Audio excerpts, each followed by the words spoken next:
गाड़ी के पास आ जाओ। हेलो गाइस, स्वागत है मेरे इस चैनल पर। इस चैनल पर आप देख सकते हैं हरियाणा के मनीषा की हत्या पे लॉरेंस ने लिया एक्शन, और आए से वीडियो को देखने के लिए इस चैनल को सब्सक्राइब करना ना भूले।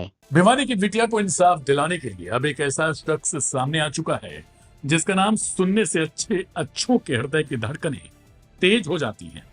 और उस शख्स ने यहां तक दावा किया कि अगर पुलिस नाकाम हुई तो वो खुद इंसाफ दिलाएगा। दरअसल हरियाणा के भिवानी में 19 साल की शिक्षिका मनीषा की हत्या ने पूरे राज्य को झकझोर कर रख दिया। मनीषा की दर्दनाक मौत को लेकर जनता में गुस्सा है, प्रदर्शन हो रहे हैं, यहां तक कि पूरे गांव को घेर लिया गया है, जिसे खुलवाने के लिए पुलिस लाख मिन्नतें कर रही है। यहां तक कि इस गांव में अब इंटरनेट भी ठप हो चुका है। अब यह मामला हाई प्रोफाइल बन चुका है, लेकिन अब इस केस में एक और खतरनाक मोड़ आ चुका है। कुख्यात गैंगस्टर लॉरेंस बिश्नोई गैंग की इस केस में एंट्री हो गई है। बताएंगे आपको आखिर बिश्नोई गैंग ने क्या कहा है, लेकिन उससे पहले केस को समझ लीजिए। क्या है मनीषा केस? मनीषा 11 अगस्त को एक नर्सिंग कॉलेज में एडमिशन के लिए पूछताछ करने गई थी, लेकिन उसके बाद से वो लापता हो गई। 2 दिन बाद 13 अगस्त को उसका शव भिवानी के खेत में बरामद हुआ। शव मिलने के बाद से ही इलाके में आक्रोश फैल गया। परिजनों और स्थानीय लोगों का आरोप है कि पुलिस ने लापरवाही दिखाई और समय पर कार्रवाई नहीं की गई। बिश्नोई गैंग ने क्या कहा? अब इस बीच लॉरेंस बिश्नोई गैंग ने इस हत्या को लेकर धमकी जारी की है।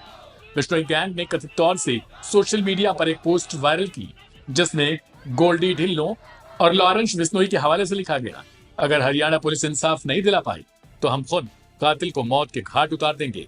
इस बयान ने पूरे मामले को और भी पेचीदा बना दिया है। कहां है इस वक्त लॉरेंस बिश्नोई? गौरतलब है कि लॉरेंस बिश्नोई इस समय जेल में है और उसका खास सहयोगी गोल्डी ढिल्लों कनाडा में बैठकर गैंग को ऑपरेट कर रहा है। यही नहीं, उसी पोस्ट में गोल्डी ढिल्लों ने कनाडा के ब्रैम्पटन में सोनू छटा की हत्या की भी जिम्मेदारी ली। गोल्डी ने लिखा कि सोनू छटा लॉरेंस के नाम पर उगाही कर रहा था और एमपी धनुआ मर्डर की साजिश में शामिल था, इसलिए उसे मार दिया गया। कब कब चर्चा में रहा लॉरेंस बिश्नोई। यह पहली बार नहीं है जब बिश्नोई गैंग ने इस तरह से खुलेआम किसी केस में हस्तक्षेप किया हो।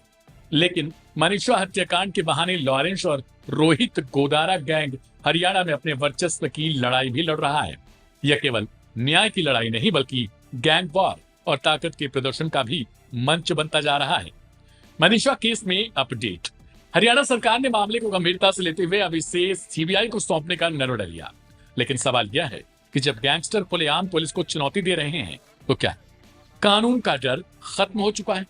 जाहिर है कि जनता को अब केवल न्याय नहीं बल्कि जवाब भी चाहिए कि मनीषा की मौत का असली गुनहगार कौन है और क्या उसे सजा मिल पाएगी या फिर नहीं।